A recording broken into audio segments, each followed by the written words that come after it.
Um dos maiores nichos da advocacia, que ele está sendo deixado de lado nos últimos anos, está cada vez mais crescente, com cada vez mais possibilidade de demanda. E ainda tem pouco advogado, advogada vendo isso. Pega essas notícias aqui. A proporção de famílias com contas a vencer passou para 78,1% em março. Isso aqui é fonte da CNN Brasil.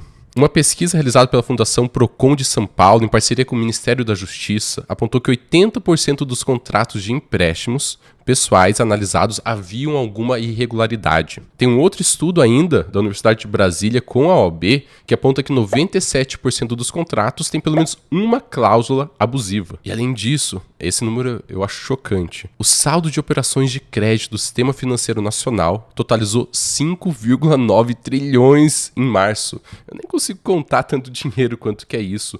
Então, esse saldo de operações de crédito está crescente. Cada mês que passa, tem mais operações de crédito sendo realizadas no Brasil, mais empréstimo. E a maior parte deles para pessoa física. Que desses 5,9 trilhões, 2,3 trilhões são para pessoa jurídica e 3,6 trilhões para pessoa física.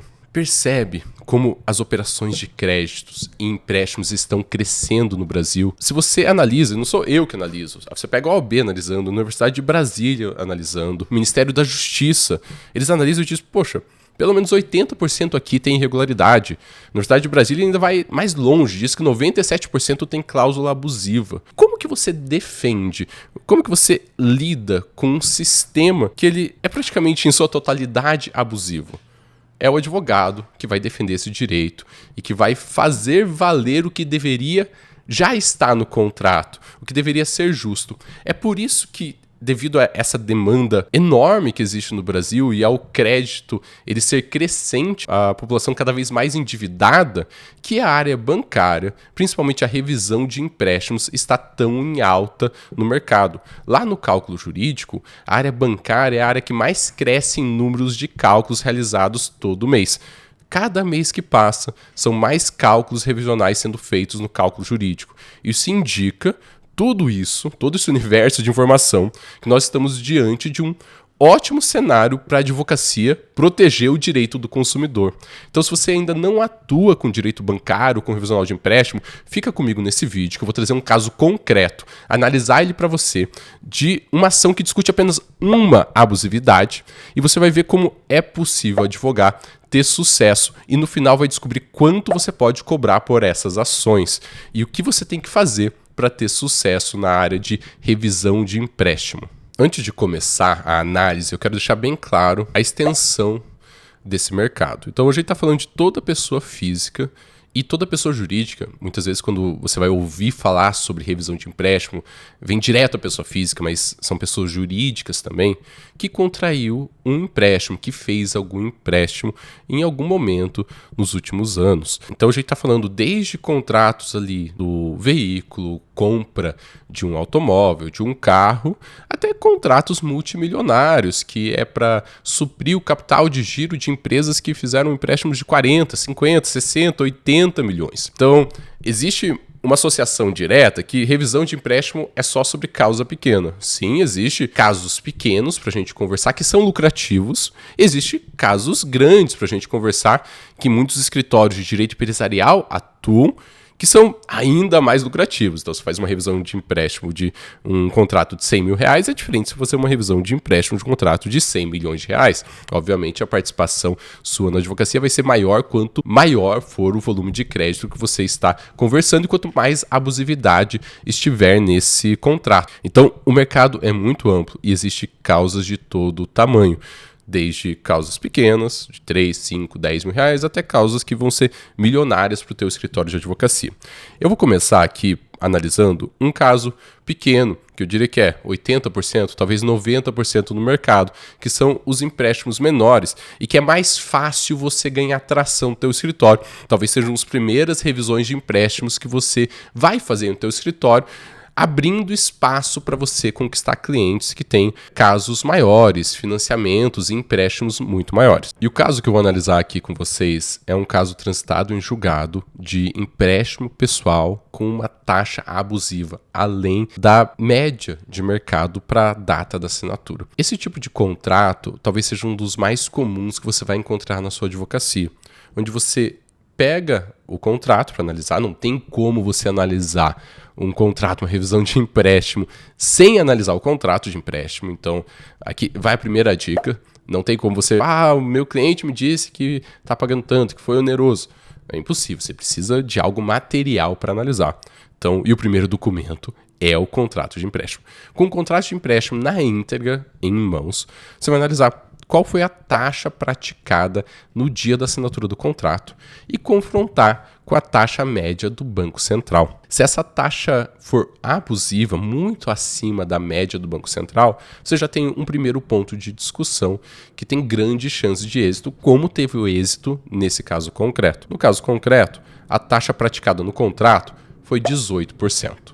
A taxa média do Banco Central foi 6,52%, um descompasso ao mês de quase 12%.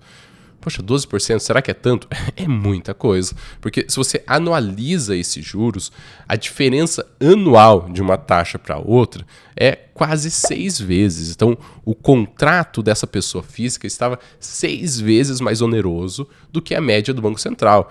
E convenhamos, não é que a média do Banco Central, a taxa de juros é baixa, é só uma taxa média que está sendo praticada, que é o mínimo de aceitável para quem está adquirindo esse crédito.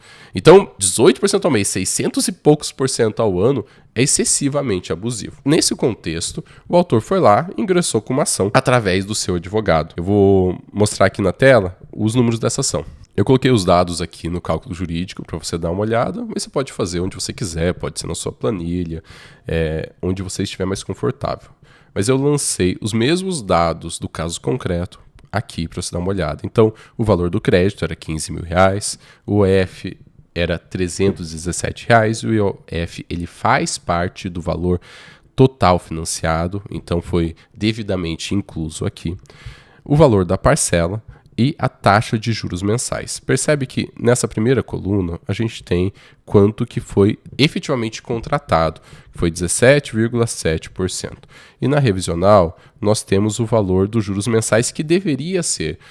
Aqui no cálculo jurídico ele vai indicar já para você qual que é esse valor na data da assinatura do contrato. Se você não tiver no cálculo jurídico, você vai ter que pesquisar. No site do cálculo jurídico tem uma ferramenta grátis, você pode pesquisar, ou em algum outro lugar para você achar a taxa média do Banco Central para a data daquele contrato, para aquele tipo específico de contrato. Então não é uma taxa geral, é para o tipo específico do contrato que você está revisando. Então passou de 17% para 6,52%. Então só isso de alteração. Aqui a gente não está discutindo demais alterações.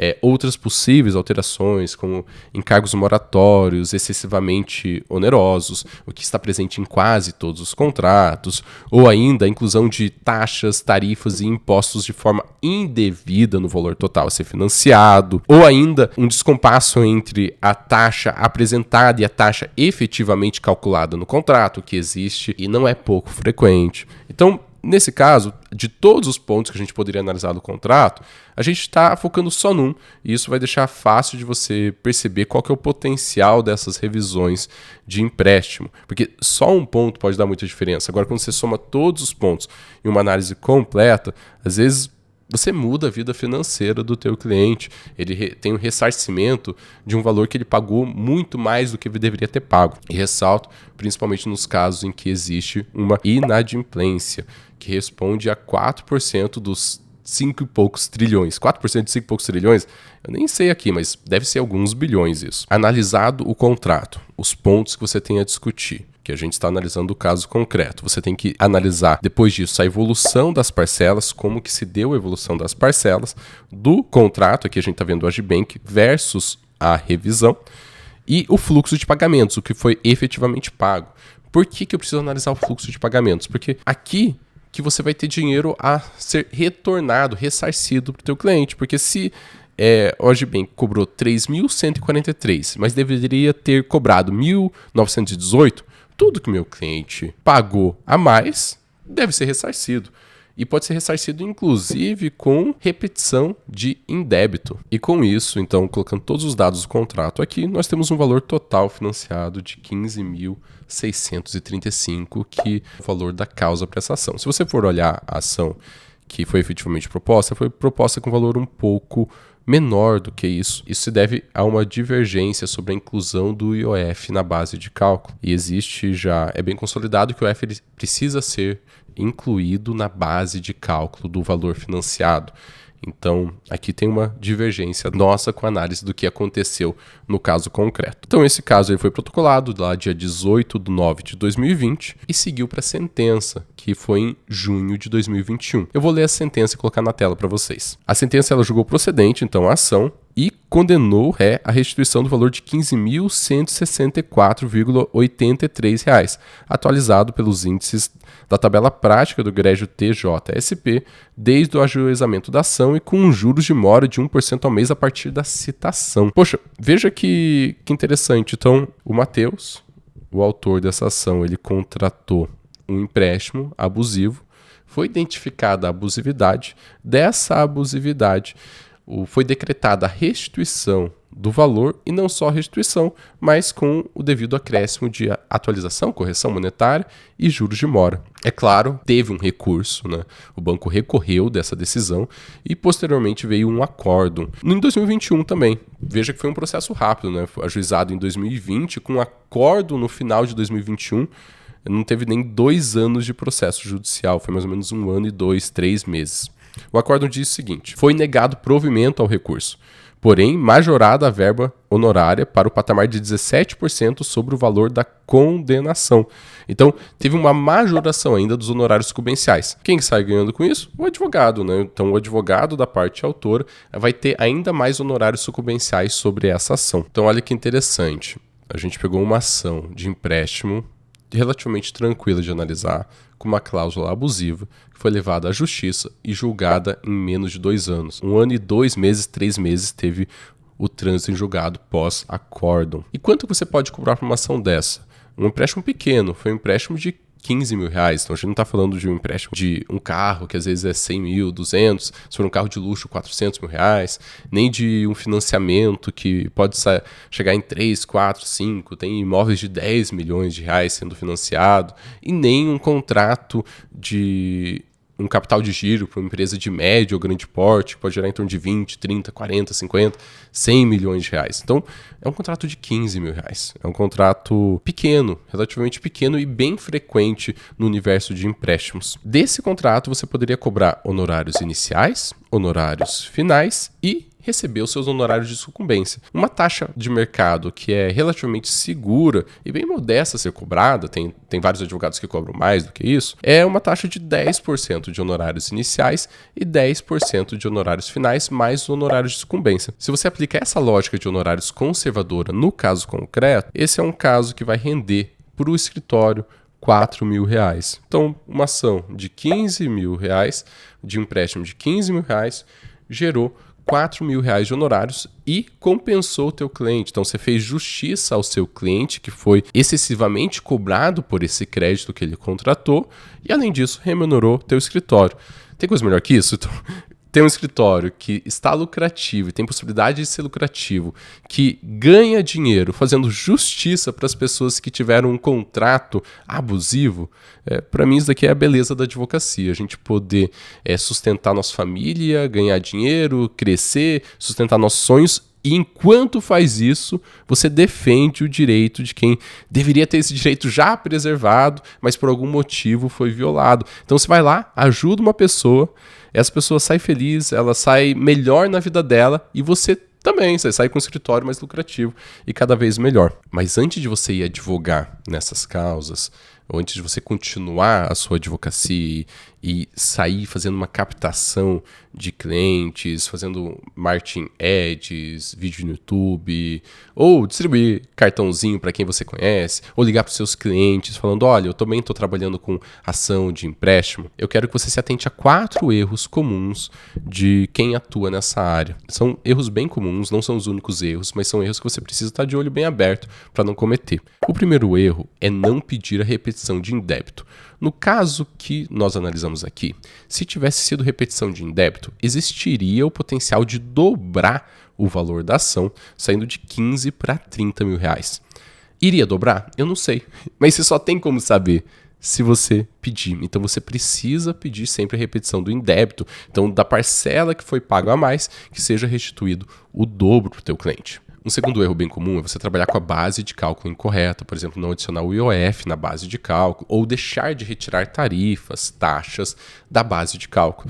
Então é muito importante você analisar se a base de cálculo foi construída de forma correta, porque ela vai modificar todo o seu cálculo. Se você colocou algo que não deveria estar lá, teu cliente está perdendo. Se você tirou algo que deveria estar lá, você pode entrar com uma ação que nem deveria ter sido entrada. Então você perde seu tempo e o tempo do teu cliente. Então a base de cálculo, a composição dela é algo que você precisa saber muito bem para atuar com essas ações. Um terceiro erro que eu vejo muita gente cometendo, não atentar ou não dar atenção para os clientes que chegam com contratos em atraso. Quer dizer que não foi pago 2, 3, 5, 6 parcelas. Esses contratos tendem a ser bem lucrativos, porque as cláusulas de atraso normalmente tendem a ser excessivamente, abusivamente onerosas. Então, esse é um contrato em que você pode diminuir muito a dívida do seu cliente e cobrar pela redução dessa dívida que ele tem. Pode ser um contrato muito vantajoso, principalmente quando você lida para pessoas jurídicas nesse caso. E um quarto erro é você não ter listado todas as teses e todos os pontos que você precisa analisar no contrato. Lá dentro do cálculo jurídico, a gente faz treinamento para você estar afiado para olhar esses contratos. Então, se você entra lá no cálculo jurídico, você tem treinamentos de cálculos bancários, de revisão de empréstimo e financiamento, que vai te mostrar ponto a ponto que você precisa olhar em cada contrato de empréstimo. Então, se você não olha todos os pontos, não tem um checklist para saber tudo que você tem que olhar, você pode estar perdendo direito do seu cliente ou estar dispensando um cliente que teria direito a uma revisão e você não olhou aquele direito à revisão. Com isso, a gente fecha a análise desse caso concreto de revisão de empréstimo. Eu quero saber qual ação você quer que a gente analise aqui no canal, que nós vamos analisar uma ação, um caso concreto, trazer os números de mercado, como que você pode cobrar, quais são as formas de cobrança de honorários mais comuns no mercado e os erros que você tem que se atentar. Então, diga o nome de uma ação aqui embaixo que a gente vai analisar aqui no canal. Aproveita, se você gostou desse conteúdo, gostou desse formato, siga o canal para acompanhar os próximos vídeos. Até mais!